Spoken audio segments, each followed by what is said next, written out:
After many years of trying to quit, I just finished 3 sobriety from alcohol in December. I'm telling people what to do because I've been broke. I've been homeless. I've lived in motels. I've lived in extended stays. I've not had a vehicle and lived in a cabin. Like, I've lived those lives and I've bounced back. We were either radically one way or we're radically the other way, and not simply finding the balance. And this applies to both genders. It's like you need balance in order to have a structured life and a life with impact and efficacy. A marketing campaign on a billboard isn't enough anymore. You have to have actions and you have to live what you're saying. When people hear what you do, what do they usually misunderstand about you? They misunderstand me as a salesman because that's how I started, or broke. That's another term that gets used for things, and it's really not. I think a lot of times as CEOs, especially small business owners, we get so caught up in running the business that we forget about the people that are helping us run that. That can get really heavy at times. The hardest part that makes me unique, and this is not an ego statement, it's a way I go about my business, is I actually do directly to their face question whether or not they want to continue doing this. If you're new here, welcome. I'm excited that you joined us.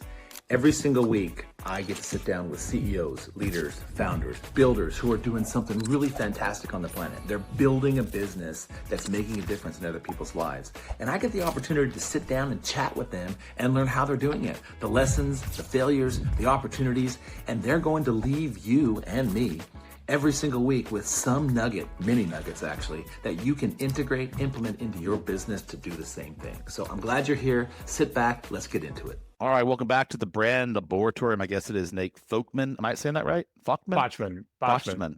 Yep. I already asked you in the green room and I fucked it up already. Nate Fochtman. I was on Nate's show a couple of weeks ago with Clifford Starks, and we hit it off. He's the founder of the Free Mind Group. You actually have multiple podcasts, right? Yeah, 2, Ready to Drink and Leaders Arena. Yeah, and he works with founders and operators similar to I do, who are carrying more than most people do, and sort of helps them make meaning of all that in a sort of like, I'm dumbing that down. So we're going to learn exactly what you do in a minute. But I guess what I appreciate about what you do, Nate, is I think on the surface, when I first was sort of reading your bio kit and going to your website, it looks a lot like strategy, media, and systems, but underneath it's really sort of about identity, pressure, inflection points, sustainability, and really helping people, partnering with your clients to help them navigate through some of the trudgeries that they're facing. That's sort of a better way that at least that's how I read between the lines. Is that correct? You're exactly right. It's what I do is basically, I call it like an onion. It's just, there's a lot of layers to it, and I dive as deep as I need to based on the client's custom needs. And I only scale I'm myself. I'm a solopreneur for 17 years. I started this business in 2008. And I intentionally have it at a capacity that everything's one-on-one. My teams that do different things that come in, and 1099 contractors I bring them in for certain projects like an A team, but at the end of the day, the client is always facing me. I don't build buffers between me and the client. I consider it a founder operator engine. So what would you say, knowing what you know about yourself and knowing what I do, what's the difference between what we're doing and what we're offering? There's not a whole lot as far as certain things go. I don't know yet about like what industries you work with specifically, but my niche that I've drilled into the most to go deep into is adult beverages. So I work within the regulated market of alcohol, cannabis, functional and non-alcoholic. Interesting. And working within those adult beverage spaces, that's allowed me to drill down deeply, but also get such a wide range of different founders while also not spreading myself too thin, as far as which I used to do in the past 17 years. So my business has been an evolution of distractions and focus. Yeah. Well, then don't outshine me on this podcast and sound smarter than me, because if we have the same audience, man, this is my show, so don't be stealing anything from me. Hey, listen, we're us bald bearded beauties are very interchangeable. We need to really come to terms with this. All right. It's fair enough. Ben, you'll actually appreciate this. A few weeks ago, actually it was a few months, I lose track of time, man. Time really is speeding up. I don't know if you've heard this theory that time has sped up since basically 2012. Have you heard this? Oh yeah. It really has sped up, because weeks are actually months for me and months are actually years. I've found out. I'll be like giving a story to someone and my daughter will be like, "Dad, that wasn't a week ago. That was like 8 months ago." I'm like, "Wait, what?" Anyway, I was invited to, it was the Bearded Only Guys convention group or something. And they do a monthly consortium where they have, you can only be bald and bearded, and you get to deliver a 20-minute keynote on whatever you want. And anyway, I was invited to do a keynote on it, and it was pretty funny because every speaker that came up, it was like an all-day webinar, and everybody was bald and bearded. We all basically looked the same, like we came from the same gene pool. It was like, I'm like, what's the homogeneity complex here? What happened here? So anyway, It always feels awkward when there's too many of us in a room. It feels like something's going to blow up or something's going to happen. So much condensed beard in right there. yeah, it's pretty funny. When people hear what you do, what do they usually misunderstand about you? They misunderstand me as a sales rep. Mm, Because that's how I started, and or a broker. That's another term that gets used for things, and it's really not. And it's not even a strategist because I work with founders directly as a founder. I don't just come in with a textbook. I literally don't have textbooks. I don't have handouts. Everything is in the moment and goes through what it is, just like what you experienced on my podcast. I'll use an example. I do a leadership coaching as well for a couple different, C-suite executives, and they're just blown away because they're used to like a checklist consultant, coming in and doing this stuff. And I come in with my notebook, my pages are blank, and they're like, "Where are we going?" And I'm like, "I don't know. You're driving." I said, "This is your journey, man. I'm just sitting shotgun." yeah. And when we open things up that way, the vulnerability comes down, the guard comes down. And then all of a sudden, they're more open to things and the honesty comes out. And there's nothing that can be taught in those textbooks to handle the situational management from an emotional standpoint, a professional standpoint, to kind of drive those conversations and get the real story. Because when you learn how to grow and grow your business and grow yourself, you have to grow with your business. You can't just go and book $20 million worth of jobs and then never evolve as a human being. Mm, And so that's the challenge where I step in is I'm in that delta where I help people understand the pressures and the time that's going to be happening to get to that scale and help them with the mechanics, but most of all, keeping them grounded in humility and understanding the passion and purpose and why they did the things they did so they don't get lost when things get complicated. Because that's the hardest scale when you jump up as a founder to then having an infrastructure and having certain volume. The business feels like it's out of your control. And that's sometimes where founders break down. mm-hmm. Well, I call that intersection between personal development and professional alignment, and it is that identity. It is that identity inflection, and I think a lot of people hear that sometimes, and they're like, "Oh, this is a bunch of woo and existentialism." But when you actually practically and pragmatically break it down, and you ask people to sort of tell you their story and how they got there, and why they do the things they do, and why they have the beliefs that they have and the philosophies, not a lot of people are able to articulate that, and so when they're not able to articulate it, it's not necessarily because they are not able to like articulate it, it's because they've never actually done the deeper understanding and the meaning behind who they are. So when you're doing this work with people, are they assuming that it's something like I just described, or are they assuming it's something different? But then once they start the work, the light bulb goes off? An example, exactly. It's in the middle of the way. And there's also the light bulb can go off two ways. I actually just had one where I actually had to cancel a contract with a client because I actually had to put the boundary down because we got to a place in our sessions where there was a refusal by the person who I was coaching because they weren't a founder necessarily. It was a C-suite scenario. Mm-hmm. And in that C-suite scenario, it's a little different than dealing with founders. So sometimes it can turn into what becomes exposed when you pull that veil back is they come to realize I'm only here for the paycheck. Mm-hmm. And that's what happened in our sessions. We got 5 sessions in, and all of a sudden he realized, he's like, I don't have a passion for this place. Mm-hmm. That's the power, though, where the uncomfortable part is, where if you can help somebody find their true purpose and direction in life, that's the joy. It's better than any money I can make. One of the things I have found when I'm working with you're calling them C-suite executives, but just small businesses in general that have teams that report to them, is it's not necessarily always an identity inflection that they're suffering from. There's a culture problem. And that culture actually, that was 50-50 of the other half. As we went through everything, he realized, he's like, I don't need to deal with all this bullshit. Yeah, well, and then the culture problem starts with them. And if they really step back, and it's not like they're being pernicious or evil or they're just bad bosses. It's sometimes that they're so caught up in being a leader that they forgot that there's an HR aspect, there's a human aspect to running a business. If you're going to run a business and you have people that working for you, running your business with you, for you, whatever it is, I think a lot of times as CEOs, especially small business owners, we get so caught up in running the business that we forget about the people that are helping us run that. And, that can get really heavy at times. And so a lot of times I have found when I'm in those types of projects that we have to take a step back before we even do any of the identity work, any of the alignment work, any of the strategy around the brand story and the messaging, is we have to sort of understand what the culture looks like and how is it supporting what you actually want to build here. And if there's a gap there, we have to close that gap. So I guess it sounds like you're doing something similar to that. If you don't mind telling me, just sort of trade sort of swapping trade stories, how do you go about changing a culture for an organizational leader that is completely blissfully unaware that he has or she has a culture problem in the first place? The hardest part that makes me unique, and this is not an ego statement, it's a way I go about my business, is I actually do directly to their face question whether or not they want to continue doing this.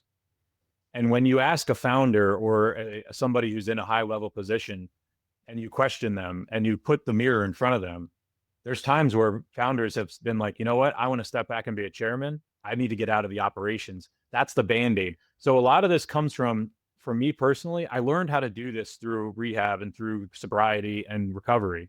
And what it is facing what you can control and what you can't control. And when you become bigger and you scale up your business, you're going to have your early adopters and you're going to have your friends and family that have been around since the beginning and your first employees. Those people will go through fire for you. They'll run through brick walls for you. But as you get bigger, the employees don't always become in a passionate place as much as they become a functional piece. Mm-hmm. And when somebody becomes a functional piece, the emotion becomes out. And when the emotion comes out, they just become cogs in a machine and the mechanics. And that's when the humanization of the organizational structure breaks down. Mm. And so what I try to bring back is not a bleeding heart, victimhood, like everybody needs to be family and corporate. That's actually the opposite of what I do, but it's of respect. Because naturally, and it's never intentional. Founders don't intentionally disrespect their employees or overthink it. Founders have a lot of trouble not believing that everybody in the organization is as passionate as they are thinking about and wanting to make the business better. And I think that's sometimes the challenge, to understand that people are coming from different places of experience and different perspectives and interpretations of where their future is going to go. So back to that question, when you're fixing culture, what's the first thing you think you have to do? The first thing you have to do is you do a culture audit. Mm-hmm. And through that culture audit is spontaneous conversations with the employees, as well as with the founder in separate situations. And it's not like a office space scenario where the consultants come in and it's like, so tell me what you do at your job, Jim. And it's like, well, and that's not what it is. There's specific probing questions that I have, that those parts, when I walk through those 10 to 15 questions, they tell me the entire story of the business. And then I verify it by asking, it's a very qualitative and quantitative kind of research. And then you verify that same theory throughout the other employees. And then after you have a few employees answering the same questions, from my end, before I even talk to the founder, it doesn't matter what the founder thinks of the business. I know what the employee's perspective of the business is. And then I go to the founder, go through the same questionnaire, and now I have a complete forest from the trees picture. And I can also see the delta detachment of where the breakdown is. Interesting. It's very hands-on. It's nothing that at this moment, the digital world can at least do yet. So you made a couple of references on some of the work that you've had to do on yourself, serving as the sort of guiding light for what you're doing now professionally. Do you mind if we ask what some of that stuff is? Like Absolutely. What were you involved in? What was the area of troubles for your life? Yeah. What did you go through? What did you learn? Absolutely. Yeah. So I'm 21 years in the alcohol business. I started when I was 19 years old. And it was one of those things that in the alcohol business, especially back then, not so much now, but it was a very heavy drinking culture. Mm. I also came from a very heavy drinking family. It was never anything where anything spiraled out. Everything was always manageable and everybody was always high functional, but it was always the volume. The volume was very excessive. And eventually over time, you can sustain that for a long time, and you can close bars every night and still show up in the boardroom at 6 a.m. I did it. You're still reeking of booze, but you work in the industry. So it's actually just normalized. And then when you get in there, the crazy part is you're sitting at your desk and at 8 a.m., 10 a.m., it's the next craft brewery comes in. They bring their samples. They want to sample with you. They want to take you out to lunch. You could have 4 to 7 beers before you even got home. And, God forbid you had a happy hour on the way home too. What happened eventually was that access and that normalization brought forward the final exposure for me of my addictive personality that I had known for a long time, but it had to hit a certain volume boil over point. And that accelerated it to about 3 years ago. After many years of trying to quit, I just finished 3 years of sobriety from alcohol in December. And in the past 3 years, I've restructured my entire business to be that support system for those people to understand from their position, not from a place of diagnosis of hey, I'm telling you to do this because this is what I'm seeing over here. I'm telling people what to do because I've been broke. I've been homeless. I've lived in motels. I've lived in extended stays. I've not had a vehicle and lived in a cabin. Like I've lived those lives and I've bounced back from it. And therefore I can tell them from my experience. That's why I don't have textbooks. That's why there's no PDFs. They come out as a deliverable after our sessions, but they're not coming in because every single person's experience is different than the next.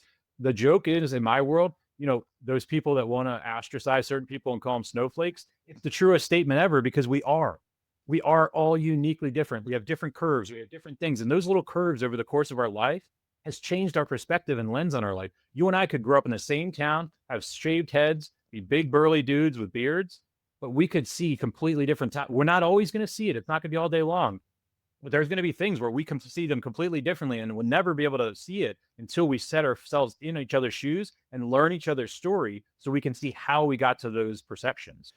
When it comes to leadership, I always find this to be a sticky question for a lot of people, and everybody has a different point of view on it.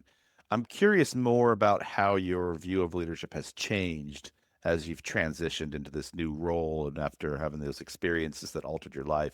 What belief about leadership in terms of how you viewed it yesterday versus how you view it today has shifted or maybe become more clear for you over time? We, as a society in the United States, I'll speak of specifically, and I'll speak in my industry at least, and I know it's the case for other industries. My degree and where I went to college, marketing, it was a big thing. My degree specifically is in corporate communications and public relations. Mm-hmm. I am from the academic side of things. Of you have your face in the corporate world and you have your face at home.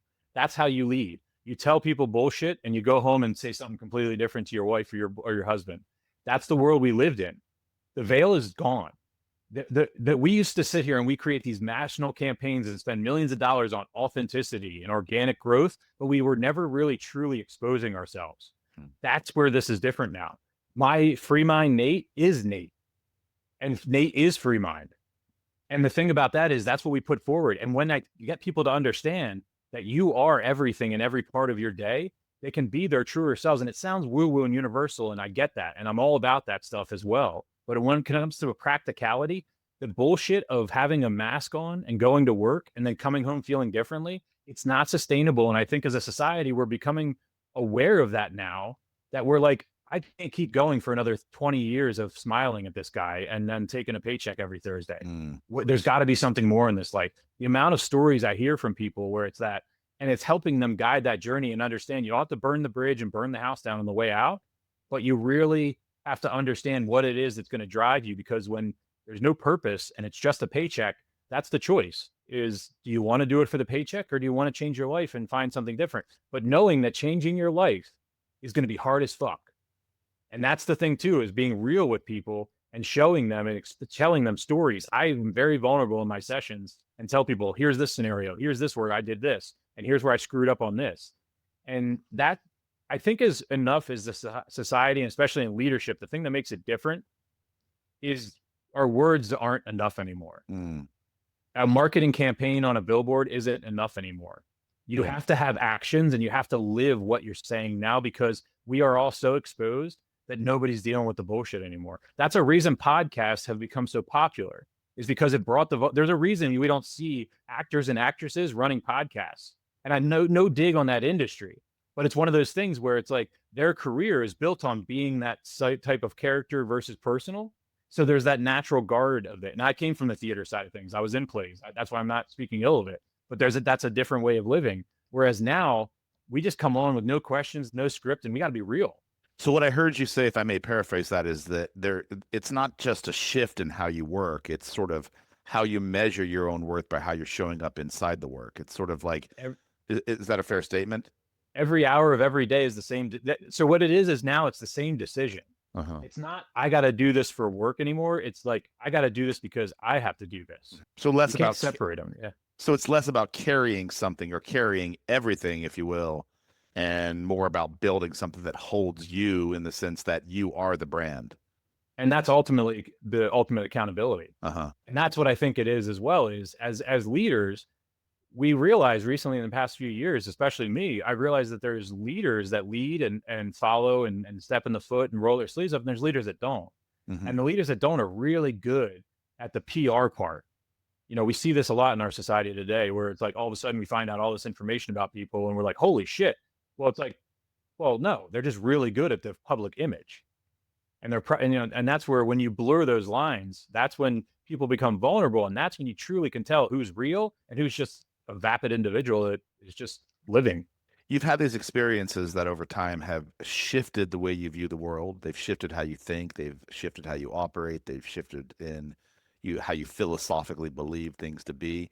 I'm wondering, do you expect that you could have more shifts in how you operate given the experiences you're having now, and a year from now we're having a different conversation? Or do you feel like sort of what you believe in now is the right way to believe in things? In this moment that we're speaking of today, it feels like the moment of where we are. Uh-huh. But I'd be ignorant to not be looking at history and looking at the evolution of society and psychological evolution and things like that, and tell you that a year or two from now, things wouldn't change either. The problem is when we don't adapt and we don't evolve and grow, we're square pegging round holing.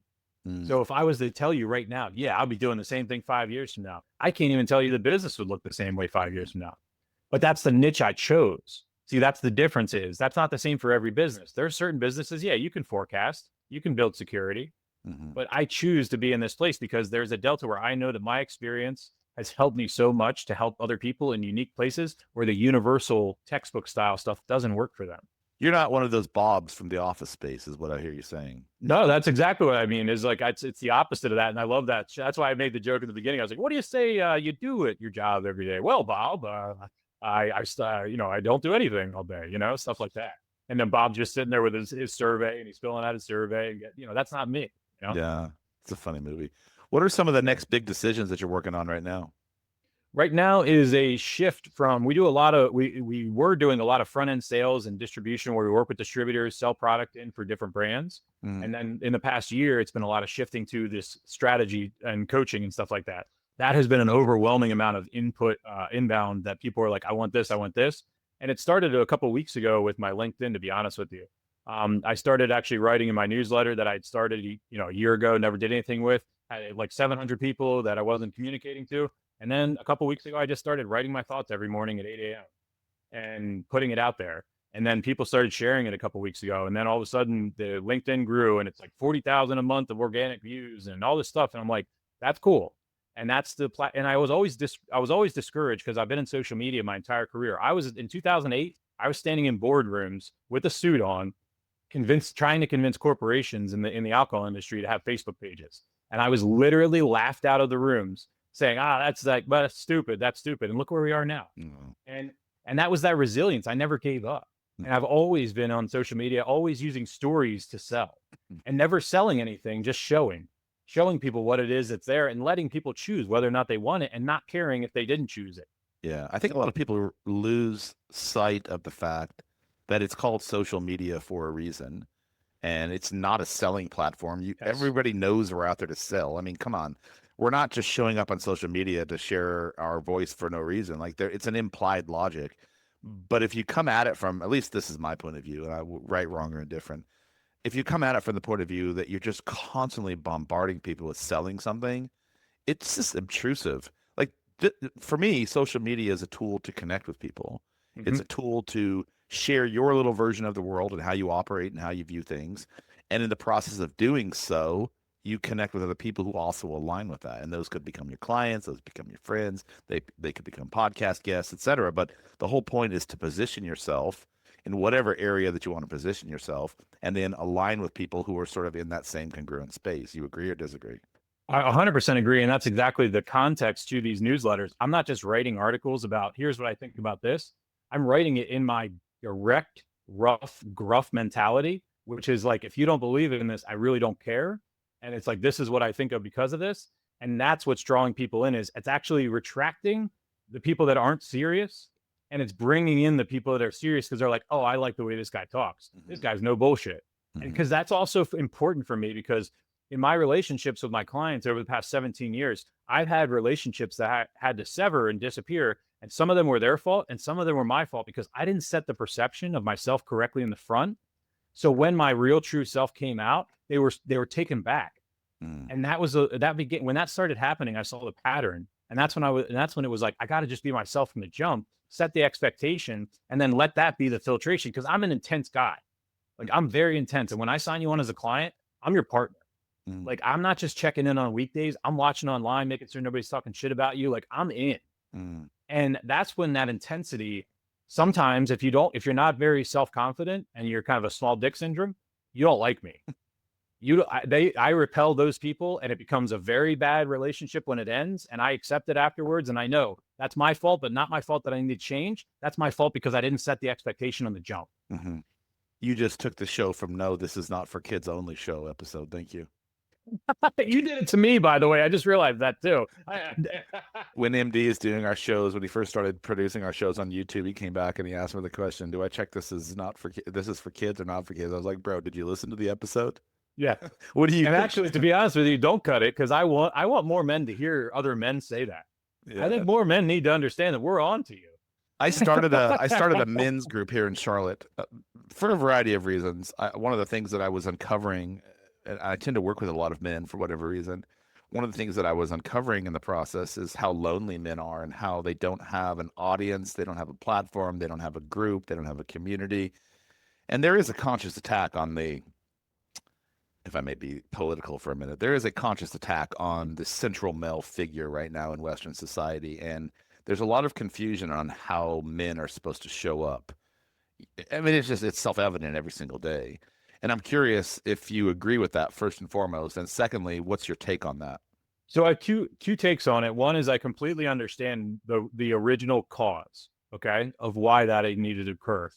The problem I have with it in the current state is that it's too broad stroked. And to be really honest, there are a lot of us that, I'm honest about this, and I talk about it on my show. I lived parts of my life where I was that piece of shit guy. I was that. I've been divorced twice. You know what I mean? I'm open about that. And the fact is, I can look at those men with disgust now because I'm not that person. And I haven't been that person in years. I don't even recognize that person. And now that's where I do have a problem, because there is a broad stroke to it where it's like that. Oh, that's that. And here's me for an example. You know, we're on a screen here. I'm bald, beard. I'm 260 pounds. I'm 6'3". I got tattoos all over me. We know what perception is given to me. What people don't realize is, and they'll look at me and Clifford show, for example. He's a former UFC Bellator fighter. He's in the USA MMA Hall of Fame. But we've cried on our episodes together with other men talking about things in our lives. I am come from a very masculine blue collar family and a blue collar community. I grew up in West Virginia and Philadelphia, very hard blue collar areas. At the same time, you know, I spent a lot of time being called names when I was growing up. I was called faggot. I was called gay. I was called whatever else. And those things, though, don't bother me. But at the same time, it's the funny part about people don't realize that there's a division within the men. Like, we're not all like that. There's a lot of us that have this own infighting in the locker rooms when we're growing up, or when for me, I was a captain of the wrestling team. I was on the football team, a captain of the football team, and I was in theater, and I was in the band. And I wrote poetry in the woods.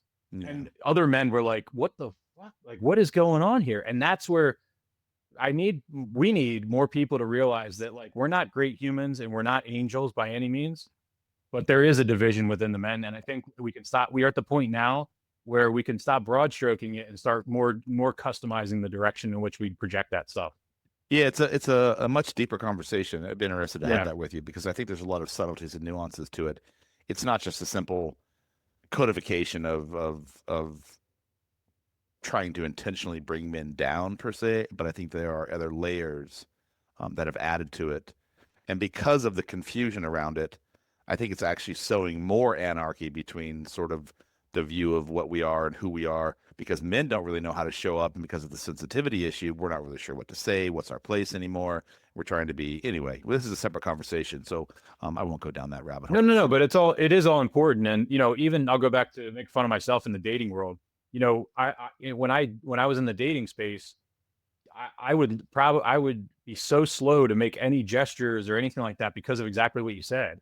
And then, like, weeks later or months later, you know, the person you're dating or whatever, they'd be like, hey, you know, you took a really long time for that first kiss or this or that. And it's like, it does make it challenging to be able to read situations and not overcompensate for those hesitations and caution, and it's confusing. It is confusing. Yeah. Yeah.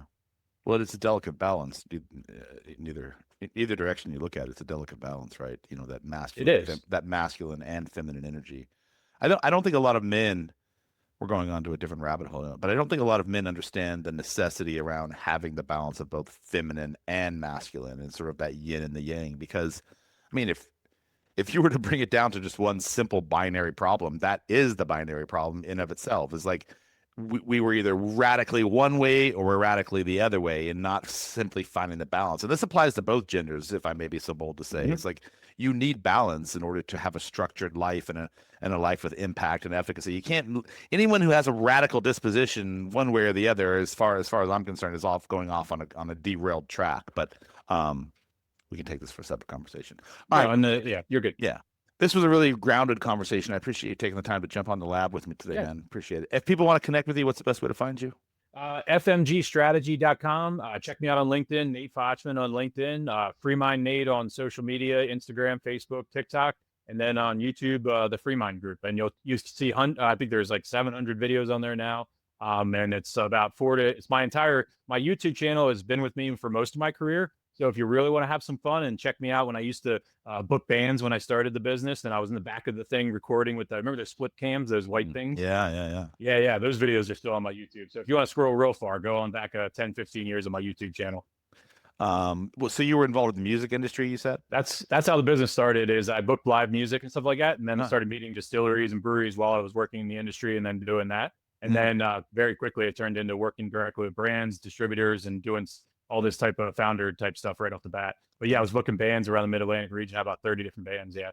I saw a brand new band last night in Greensboro, which is about 2 hours from us. It's Shane and the Saints, I think they're called. Have you heard of them before? Oh, very cool. I'll have to check them out. Dude, just marvelous. I guess they were sort of like one of the cover bands for the TV show Yellowstone. Okay. So and when I went back and looked, I was like, oh yeah, I remember seeing them on the show. But anyhow, they say they're country. They're from Texas. I would not call this country. It was more of like rock country fusion, if you will. But yeah, what a show they put on. Just brilliant band. And yeah, just thought I'd give them a shout out. No, I'm a big live music advocate, and still am. And I started the business, and I only changed because the industry changed. Cool. All right, Nate, thank you for your time. Any place, anyone who's listening wants to connect with Nate, all of that information will be in the show notes below. So just kind of wherever you scramble down or scroll down, that's where you find it. Dude, appreciate your time. Thanks for being here, brother. Absolutely. All right. Thank you, man. I appreciate it. All right, that's it for today, folks. Thank you. If this episode hit you, like it, subscribe it, leave a review. It helps a lot more than you think, and it helps the right people find this show and help us keep growing so we can continue to produce amazing episodes. You can find me at thebrandstoryteller.com if you're interested in connecting with me. And everything else about this episode, the guests, the websites, the social media handles, they are all linked below. I'll see you in the next show.